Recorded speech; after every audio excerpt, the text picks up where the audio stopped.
Na verdade, tem 3 agressores, né? O primeiro é o da Atena, que foi para vias de fato e acabou lesionando a minha mão direita e a minha costela. O 6º arco costal, na verdade. O segundo agressor é o Duda Lima, que é marqueteiro do Ricardo Nunes. Tem o vídeo, postei no Instagram, Pablo Marcal por SP, você pode ir lá e assistir agora. Ele toma e bate a mão nos peitos do meu assessor. Meu assessor, no artigo 25, ele, na legítima defesa, acabou partindo para cima. Inclusive, já deixo claro que fica condicionado, eu vou fazer a desconexão dele caso o Datena saia da campanha por agressão física e o Duda Lima também, que ele começou essa palhaçada inteira. Sobre a expulsão no debate, por falar a verdade, fui expulso, que eu falei que uma promessa de campanha que eu vou prender o prefeito Ricardo Nunes, ele e mais 100, né, que estão envolvidos em tirar as merendas dos nossos filhos da escola pública. E aí, de forma, sem usar da isonomia, o Carlos Tramontini, infelizmente, ele me interrompeu na minha fala. Quando o Datena falou, usando da isonomia, ele foi advertido no final da fala. Ele quis me interromper por 3 vezes. E eu não vou deixar de falar a verdade. Fui expulso faltando 10 segundos e fui com alegria, porque é a revolta do povo. Essa revolta está aqui entalada na minha garganta e eu não me arrependo absolutamente nunca de ter sido expulso ali. Foi uma vergonha aquele debate. O senhor considera que esse clima agressivo da campanha, ele ajuda de alguma forma o eleitor a decidir sobre os problemas que de fato interessam para a cidade, transporte que não anda, sim, problemas de saúde e educação? Acredito sim, sabe por quê? Porque você acabou de entrar aqui para assistir esse programa e tinha propaganda do Ricardo e tinha propaganda do Boulos.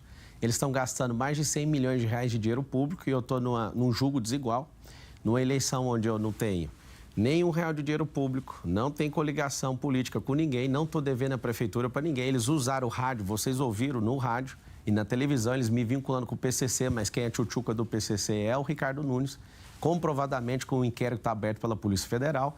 E todas as vezes que eu tenho o poder de falar, alguém quer interromper. Então, realmente o nível está baixo, só que o povo não é bobo, o povo vai entrar numa revolta nesse dia 6 e a gente vai tirar esses canalhas aí do poder. Candidato, o que os eleitores viram nos debates, na maioria deles, foi que o senhor iniciou as provocações, xingamentos, inclusive com apelidos jocosos. Na semana passada, o senhor disse que já tinha mostrado a sua pior versão e que ia adotar, a partir de então, uma postura de governante. Mas depois teve essa nova briga. Como é que vai ser daqui em diante, daqui para frente? Em todas as brigas, o Datena entrou numa briga.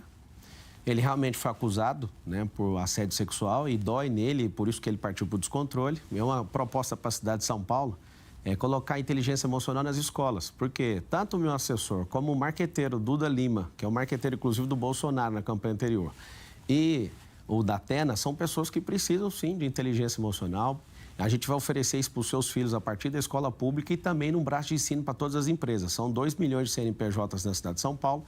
E nós teremos um braço de ensino para treinar todos os colaboradores, os parentes dos colaboradores e vizinhos dessas empresas na cidade. Qual vai ser a sua contribuição a partir de agora para melhorar o nível dessa campanha? O senhor se compromete a ter um comportamento diferente do que a gente viu? Não, depende, né? Porque eu nem posso chamar de debate o que aconteceu no Flow. Foi uma vergonha, né? A manipulação que aconteceu ali. Os sorteios, eu saí 3 vezes com a Marina e o Boulos saiu... por causa da linguagem neutra que ele defende, distorceu o hino nacional, sempre vou fazer questão de chamar ele assim em respeito ao que ele acredita. Ele saiu 4 vezes com a Tabata. Então, ali claramente tinha 1 milhão de pessoas assistindo, os comentários depois, vale a pena vocês assistirem o que o povo viu ali. Não me deixaram nenhuma vez ficar com o Ricardo Nunes, né, só para fazer perguntas para ele. De fato, existe uma situação muito triste, né, nos debates. O Ricardo, que patrocina grande parte da imprensa com 648 milhões de reais do nosso dinheiro da Prefeitura de São Paulo, que inclusive a Rede Globo é uma das que mais recebe, não desrespeitando, mas é um fato aberto. Não tem nenhum problema com a Rede Globo de televisão, mas para vocês saberem que a grande parte da mídia é controlada pelo nosso dinheiro para mudar a nossa opinião e eu sou essa pessoa que está remando sozinho e nós vamos vencer essa eleição no primeiro turno. Você vai votar no 28 aí, no dia 6, o número da revolta popular. Candidato, o senhor critica o Bolsa Família, diz que ele mantém as pessoas na pobreza e o senhor propõe uma jornada da prosperidade. Entre aspas, segundo o seu plano de governo, motivando a pessoa a deixar a situação de pobreza para trás. O senhor vai rever os programas de transferência de renda da Prefeitura de São Paulo, que são parecidos, muito parecidos com o Bolsa Família? Na verdade, eu não critico, não. Ele já é falido e as pessoas, no governo anterior do Bolsonaro, você podia ter uma renda alternativa. O Lula assumiu, ele tirou a renda alternativa para você ficar nesse Bolsa Miséria. É miséria porque você sabe que não dá para comprar nada, você não vai prosperar com isso. Será que você vai deixar só isso de herança para os seus filhos? Eu quero propor o seguinte, mudança de mentalidade. Se você mudar a sua mentalidade, não tem como ninguém te segurar. Você não precisa de uma babá. O Estado não é sua babá. Nós não precisamos de tutor para um povo. Nós precisamos de emancipar esse povo e eu quero que você conte comigo para isso. Agora, 1º de janeiro, na prática, o senhor vai acabar com renda mínima, que é um programa de transferência de renda da Prefeitura de São Paulo, ou o senhor vai manter? Nunca. As pessoas têm que ter porta de saída, elas sabem. Eu pergunto para as pessoas que fazem parte disso, hoje, só para você ter uma noção, as pessoas precisam de saber que tem um governante à frente da Prefeitura de São Paulo querendo ver a sua prosperidade. Ninguém vai acabar com nada. Nós iremos fazer você ser promovido. Então, todo programa social tem que ter porta de entrada e porta de saída. Porque você quer ter seu carro melhor, você quer fazer uma viagem melhor, você quer comer melhor, você quer vestir melhor. E, para isso, você vai ter que mudar sua mentalidade e nós vamos te apoiar. Então, você vai manter o renda mínima, mesmo criticando o Bolsa Família? Qual a diferença? Não é criticando, não. É falando a verdade. Isso não é crítica. Mas qual a diferença entre os dois programas se você vai manter o programa? O programa é muito simples. Você que precisa, fique em paz, você vai ter. Às vezes a pessoa não vai querer mudar a mentalidade, então ela vai ficar ali e vai receber isso. Isso não é um problema nenhum para a Prefeitura de São Paulo. Ano que vem a gente vai ter um recorde de arrecadação, né, de orçamento, na verdade. O PIB é quase 1 trilhão da cidade de São Paulo, mas o orçamento é 120 bilhões. Não vai faltar dinheiro para quem não quiser mudar a mentalidade. Então, o Bolsa Família Municipal, que chama renda mínima, você vai manter? Não vai mudar. Tudo que o povo tem de benefício não vai ser mudado. Isso é um direito adquirido. Eu, jurista, posso falar para você. Eu não fiquei na academia de direito à toa. Nós vamos revisar os contratos, né, da prefeitura, mas tem um princípio chamado pacta sunt servanda, no latim, que significa que os pactos têm que ser cumpridos. Vamos revisar, porque tem muita coisa que precisa ser revisada, mas todo o benefício que o povo tem vai ser mantido. A gente não precisa tirar benefício do povo. Qual vai ser a porta de saída desses programas sociais, então, a própria pessoa prosperando nela mesma? Eventualmente o senhor assuma a prefeitura. A própria pessoa prosperando, ela mesma vai deixar isso, porque se o programa não deixa ela ter uma renda alternativa, nós vamos ensinar você a ter uma renda alternativa. Quando você tem a sua renda alternativa, você vai ter que deixar, porque o programa não deixa você ter uma renda alternativa. Queria falar agora sobre um problema que é levado em consideração como um dos principais dos moradores de São Paulo, né, segundo as pesquisas, que é a segurança. O senhor já falou que vai investir na GCM, na Guarda Civil Metropolitana, e também na Operação Delegado. A gente sabe que o roubo, muitas vezes, é só a ponta do crime organizado. Mas para o prefeito combater esse crime, ele precisa da ajuda da Polícia Civil, da Polícia Militar, que estão no guarda-chuva do governo do Estado. Como é que o senhor vai conversar, né, pretende trabalhar com o Tarcísio de Freitas depois dos ataques que o senhor fez ao governador? Qual ataque? O senhor deu um apelido ao governador recentemente, há poucos dias. No dia 4 de setembro, o senhor disse na sabatina do UOL que o Tarcísio está enterrando a carreira política dele ao defender o atual prefeito. E o senhor disse também que ele é uma criatura feita pela transmissão de votos do ex-presidente Bolsonaro e que terá um problema muito sério em 2026 se continuar a atacá-lo. O senhor criou um apelido para ele recentemente. Sim, isso aí tudo confirmo, falei isso mesmo. Eu ajudei o Tarcísio na campanha dele, né? Fui envolvido ali diretamente ajudando na campanha dele, gosto muito dele. Eu sei que ele está errando. Porque se ele quer defender o prefeito, que ele defenda o prefeito sem me atacar. Eu fui no Palácio, fiz um combinado com ele de não atacá-lo, desde que ele não toque no meu nome. E algumas vezes ele acaba ali deslizando, me atacando, e ele sabe o respeito que eu tenho, e quando, né, terminar essa eleição, ele já sabe que vai ter um grande companheiro para tocar as obras dessa cidade. Tem um respeito muito grande por você, Tarcísio. Agora, não enterre sua carreira, né? É muito ruim. As pessoas estão indo, né, no seu Instagram, a sua equipe está bloqueando os comentários. Não faça isso, é um republicano. Eu acredito que a gente vai fazer um trabalho brilhante aqui, a dupla Marçal e Tarcísio em 2025. Vamos tocar muita obra para o povo de São Paulo. O eleitor não fica confuso, candidato, com esse morde e assopra nessa sua relação com o governador? Nenhuma, essa é a verdade. Eu assumi o que eu falo e falo de novo. Respeito e gosto muito do Tarcísio. Ele não é um cara apaixonado igual eu, né, pelo povo, mas ele é um cara que destravou muitas obras na cidade de São Paulo. Eu respeito muito isso. Agora, a gente não precisa criar animosidade com alguém, sendo que você respeita esse alguém. Mas você se arrepende desses apelidos que o senhor tem dado? Não, nenhum. Eu falei que o apelido é provisório mesmo. É um apelido provisório que é para eleição, já que ele está me atacando, e depois vai ter que pedir desculpa também por tudo que ele falou a meu respeito. Gosto muito de você, Tarcísio. Você sabe que eu sou homem para assumir tudo que eu falo, e te peço para manter esse combinado de não tocar no meu nome. Faça aí a ressurreição diária que você está com no velório, né, do Ricardo Nunes, que você tenta ressuscitar ele todo dia. Ele não vai levar essa eleição, fica tranquilo. Quem for eleito prefeito da maior cidade do país vai precisar dialogar com o governo federal para questões de grandes investimentos, como projetos de mobilidade, infraestrutura, habitação. O senhor pretende procurar o presidente Lula? Vai ter 208 chamadas no celular dele, né, da minha ligação. Vou ligar, vou envolver. Eu sou um republicano, então não existe essa intolerância. Na questão da eleição... Com o presidente Lula também os ataques têm período temporário para durar? Então, até o final do ano, se o senhor foi eleito? Em 2022, fiz duros ataques contra ele. Depois você pode olhar no meu histórico de rede social, eu não me levanto mais. Passou a eleição. Eleição é um tempo de guerra. Acabou a eleição, tem que ir para o tempo de paz. Esses candidatos usam o tempo que eles têm, né, para me vincular com o PCC. Eu nem sei quem é esse povo, para você ter uma noção. Mas usaram aí o rádio, você ouviu bastante, usando dinheiro público para fazer propaganda enganosa. Inclusive, não vote em candidatos que usam dinheiro público.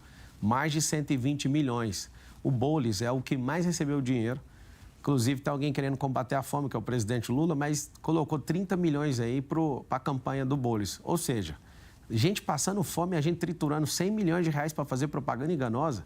Acabou o período eleitoral, a gente acaba a guerra. A eleição é uma guerra. E quem for mais firme e mais resistente vence essa eleição. Precisa ser guerra mesmo? O foco não deveria ser discussão de propostas para esses problemas que a população enfrenta todo dia, Você sabe quantos candidatos Fila para a saúde. Você sabe quantos candidatos são? São muitos candidatos aqui em São Paulo. São 5 que estão competitivos. Pois é, não, são 10. Só que 9, né? Porque tiraram o Haddad do DC. E é o seguinte...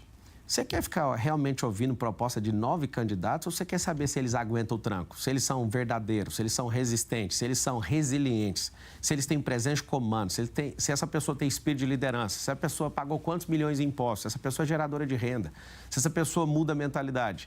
Você está vendo a versão pior de cada um e está vendo também a versão boa de cada um e você vai escolher de acordo com a pessoa, porque papel mostra tudo. Mas é uma guerra que mostra isso ou é o posto de saúde, a proposta para a escola, para o asfalto, para o saneamento, enfim, para problemas reais que a população está enfrentando? Sim, são 12 milhões de pessoas. Pega 800 especialistas. Esse nível a gente não viu nas últimas campanhas aqui em São Paulo, na Prefeitura de São Paulo, 4 anos atrás. Legal. Uma coisa inédita. E é por isso que a proposta que foi aprovada, que é a do Bruno Covas, não foi concluída quase nada. Menos de 15% do programa que foi proposto. Não tinha baixaria, não tinha ninguém falando a verdade, e a prova disso é que não foi concluído quase nada do programa. Ou seja, você quer ouvir proposta ou você quer saber se o candidato que você está votando aguenta o tranco? É agredido em rede nacional e não revida. Tem inteligência emocional para apanhar e segurar firme e falar, eu estou por você. Eu fiz um compromisso com um garoto lá do Jardim Rosana, o Theo, esse relógio ele me deu, lá na feira do Jardim Rosana, ali no Campo Limpo, na Zona Sul. Eu falei que esse governo seria das crianças e dos mais pobres. E eu quero te falar, Theo, você vai estar comigo no dia da eleição e você vai estar comigo no dia da posse, que eu fiz esse compromisso e nós vamos mudar essa cidade. Candidato, o senhor tem falado em enxugar a máquina pública, né? Essa é uma das suas bandeiras, tornando a prefeitura mais eficiente. Mas, ao mesmo tempo, o senhor quer triplicar o número de subprefeituras de 32 atualmente para 96. Como é que é possível enxugar a máquina pública, triplicando o número de subprefeituras? Você pega uma subprefeitura que tem 7 prédios, você já reduz para um prédio, você imagina. Tem subprefeitura que você tem que tirar um dia seu de trabalho para ficar indo em vários prédios. Vou fazer o cadastro aqui, eu vou para ali. Ou seja, a gente precisa de um. Por que 96? São 472 bairros na cidade de São Paulo, 1000 favelas e tem 96 distritos. Ter uma subprefeitura em cada distrito. Para quê? Para você, nessa capilarização, ter acesso à prefeitura. Todos os marqueteiros que ganham milhões agora na eleição, o que eles estão fazendo? Eles tratam você como patrão só no dia 6. Depois você fica esquecido. Eu quero tratar você como um cliente daqueles que eu sou nos grandes bancos aqui de São Paulo. Eu sou o cliente que todo mundo, eu nem preciso ir no banco, eu só preciso mandar uma mensagem para o gerente. Nós criaremos verdadeiramente o atendimento pelo celular e se você não conseguir ser atendido pelo celular, você vai ter no seu distrito. A economia está em modernizar o Estado, fazer a virtualização desse 156 que de fato não tem serviços lá, você não consegue fazer as coisas lá, mas a gente vai fazer porque essa é uma bandeira minha, na minha vida. Mais do que prédios, na verdade, as prefeituras são tocadas por pessoas. Sim. O senhor pretende contratar mais gente, então, para tocar essas 96 subprefeituras que o senhor pretende administrar? Sim, a questão dinâmica, né? A dinamicidade da gestão pública, em não ter compromisso. Como eu não estou devendo vaga para ninguém, nem emprego para companheiro nenhum, fique tranquilo que nós vamos ter uma subprefeitura otimizada. Então, mas você vai contratar mais gente ou vai demitir pessoas que já estão lá hoje? Vai realocar pessoas. Se você coloca investimento em tecnologia, as pessoas que já estão hoje aqui, uma segurança para todos vocês, como eu não estou com um time de companheiro aqui, eu não tenho que dar cabide de emprego para ninguém. Vocês vão continuar trabalhando na prefeitura. O que a gente vai fazer é realocar pessoas, realocar prédios. Tem prédios hoje que a prefeitura paga aluguel, mas tem 41 mil imóveis na prefeitura de São Paulo, que a gente pode fazer a realocação disso e permuta de imóveis para ter aí no seu distrito. Você pode contar que a prefeitura vai estar aí. Candidato, queria falar sobre enchentes, que é um problema gravíssimo, histórico aqui em São Paulo, né? A gente está no período de seca agora, o problema é outro, queimada, poluição, calor muito grande. Agora, de acordo com a Defesa Civil, são mais de 800 mil pessoas vivendo em áreas de risco, tanto de deslizamento quanto de enchentes aqui na capital. Como é que o senhor planeja resolver essa questão de forma definitiva? Nós vamos criar um cinturão de empresas para gerar 2 milhões de empregos nas periferias. E o incentivo que a Prefeitura de São Paulo vai dar para essas empresas é que as empresas que tiver mais de 80% dos funcionários trabalhando e morando nesse mesmo bairro, elas vão receber incentivos, né, por parte da Prefeitura. Por que isso? Porque se tem um emprego, gera renda local. Segunda coisa, liberação fundiária. Nós temos um problema nas quebradas de São Paulo. Você não tem nem logradouro público, que sua correspondência nem chega aí. Então, nós vamos liberar isso, te dar a escritura. Fiz o compromisso lá em Heliópolis, com a senhora que me convidou para entrar na casa dela. Eu comi feijoada com ela e fiz uma promessa. Eu vou entregar nas suas mãos essa escritura lá em Heliópolis. Agora, em relação a essas áreas de risco que a gente acabou de citar, 800 mil pessoas. O senhor assumiu o compromisso de zerar esse número de pessoas vivendo em área de risco, reduzir em quanto? Porque isso não tem no seu plano de governo. Tem no meu plano de governo. Não cita enchentes nem mudanças climáticas. Tem no meu plano de governo que ninguém que hoje mora em casa de lata ou casa de madeira, nessas áreas de risco, em 1.460 dias você vai estar com a sua casa. A sua casa, eu vou te dar um cheque moradia, onde você vai construir e você vai usar recursos locais. Vai ter distribuidoras aí que você tem que comprar na sua região. Qual que é o problema? Estava terminando de responder. Como não tem a escritura, eu não consigo levar a empresa. Você não consegue nem sua correspondência aí. Esse vai ser o governo onde a gente vai promover e vai fazer um processo chamado desfavelização. No meu plano de governo está escrito comunidade forte.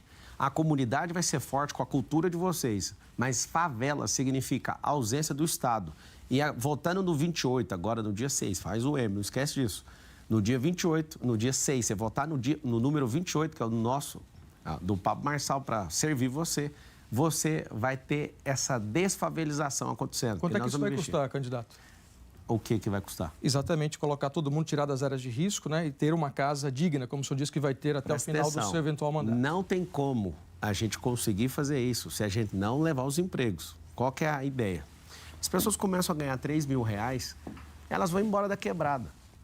Inclusive, você que não consegue dormir com batidão aí, né? Você trabalha a semana inteira e depois você tem que ir para o pancadão e ficar ali participando do pancadão. Nós vamos criar espaço onde a gente vai levar essas pessoas para lá para poder fazer evento. Eu sou a favor da cultura, mas não de tirar o sono do pobre e tirar o único investimento que a gente tem ali, que é a pessoa começa a prosperar e não coloca lá. Então, é o seguinte... Não é por parte da prefeitura a abertura de empresa, mas é incentivo. Então, o incentivo de abrir empresa para fazer isso e gerar esses empregos é que vai gerar economia. Mas o senhor falou do cheque moradia. Eu queria só voltar a esse ponto, assim, quanto é que vai custar o cheque moradia para tirar todo mundo das áreas de risco em 4 anos? Eu não falei que vai tirar todo mundo em 4 anos. Eu falei sobre a casa de lata e casa de madeira. Não falei isso, eu sei que está falando isso. Ou seja, que casa de... Quem está morando em casa vai continuar lá. Mesmo agora é o seguinte, qual que é o problema? Não, claro que não. O que a gente tem que fazer? Nós vamos pegar as áreas da Prefeitura de São Paulo, nós vamos fazer permuta com algumas áreas. Você está, às vezes, numa área de risco, essa área é uma invasão e ela está em disputa judicial. Para você saber, a Prefeitura de São Paulo não pode nem fazer o melhoramento público. O que a gente precisa fazer e não tem na Prefeitura de São Paulo hoje? Um metadado com todo o compilado de todas essas áreas. As áreas que a gente está em disputa judicial, eu me comprometo a entrar nessa situação, eu entendo o que você está passando, ninguém consegue resolver se não tiver um prefeito disposto a fazer isso. O que a gente precisa fazer? Algumas áreas eu vou permutar, pegar da própria prefeitura, onde tem principalmente essas áreas de risco, permutar essas áreas para liberar essa área para você ter paz e mexer na sua casa e receber esse cheque aí para fazer reforma na sua casa. Candidato, em entrevista à Globo News, dia 26 de agosto, o senhor disse sobre o presidente do seu partido, Leonardo Avalanche, abre aspas, se o partido fosse meu, ele já estava afastado até a apuração, fecha aspas. Foi uma resposta às denúncias de envolvimento, né, suposto envolvimento de Avalanche com o PCC. O senhor também disse que se sentia constrangido com as denúncias envolvendo o PRTB, só que poucos dias depois, no dia 4 de setembro, pouco mais de uma semana depois, o senhor participou de uma agenda de campanha com a Avalanche no Tatuapé, numa pizzaria, e naquela ocasião o senhor afirmou o seguinte: Leonardo Avalanche não é do PCC e é bem-vindo na campanha. O que é que mudou nesse prazo? Mudou que eu vi que é uma pressão de vocês em tentar me atingir. Quando eu falo vocês, imprensa, tá? Não tome isso como pessoal. E pegaram uma gravação, né? E a gente não sabe o teor dessa gravação, ou a credibilidade dessa gravação, para tentar parar a minha candidatura. Não é que se não fosse eu, ninguém ia envolver ele nessas coisas. Eu conheci ele há pouco tempo. Eu tenho um grande sonho para o Brasil, que é todo mundo que quiser ser candidato não precisar de partido político. Porque é um manicômio você conseguir chegar onde eu estou aqui, sem dinheiro público, sem coligação, sem dever nada para ninguém. Sobre o Avalanche, ele suportou todas as pressões para me manter nessa candidatura. Então, aqui, meu extremo respeito a ele. Se ele realmente faz parte de qualquer coisa ou cometeu qualquer crime, que pague, eu seria o primeiro a publicar e falar parabéns pela justiça que foi feita. Agora, numa campanha eleitoral que ninguém respeita ninguém e quer destruir todo mundo que está em volta, eu percebi esse jogo, ainda bem que eu percebi esse jogo a tempo. Não faz sentido nenhum criar ilações contra as pessoas no meio de uma campanha eleitoral. Tudo bem, se tiver devendo, que pague. Avalanche, se tiver devendo, que você seja preso. E se não tiver devendo, que os mesmos instrumentos que te acusaram te dê espaço para você se defender. Qual é a sua relação com o Avalanche hoje? Ele pode ocupar um cargo no seu governo, eventualmente? Zero. Inclusive, nem consultei ele. Nem consultei ele sobre os secretários que eu já divulguei. O Sintra, né, que é um dos caras mais poderosos e mais respeitados de São Paulo e do Brasil. Por que o senhor não quer o Avalanche ser o presidente do seu partido? É porque eu não estou devendo cargo para ele. O meu combinado com ele foi eu que mando na prefeitura. Não vou dever ela para ninguém, nem para partido. Isso aí já é nítido. Vamos falar sobre outra questão aqui importantíssima, que é saúde, né? A fila de exames é muito grande. O senhor já disse que consegue zerar essa fila aí de espera por exames na capital em 18 semanas, inclusive com a contratação de serviços em hospitais particulares. É uma meta ambiciosa, mas que a gente já viu. João Dória, quando foi prefeito, governador, implantou o Corujão da Saúde, você não deve se lembrar. Essa fila diminuiu no primeiro momento, mas depois essa fila voltou. Qual seria a solução definitiva que o senhor apresenta para quem espera, né, dias e meses por um exame, por uma consulta e por uma cirurgia, por exemplo, aqui em São Paulo? Eu coloquei 18 semanas, mas já fizeram em 90 dias. E, de fato, voltou porque a política pública foi adotada e não teve continuidade. Inclusive, eu já anunciei, foi o primeiro aí dos candidatos, sabendo da viabilidade, né? E, de fato, a gente vai assumir a prefeitura de São Paulo. Você vai votar no 28 para isso acontecer. Hoje tem 447 mil pessoas na fila de exame. 192 mil pessoas na fila de cirurgia. O que vai acontecer? Eu anunciei ontem o secretário de Saúde, que passou no processo seletivo e, né, caso tenha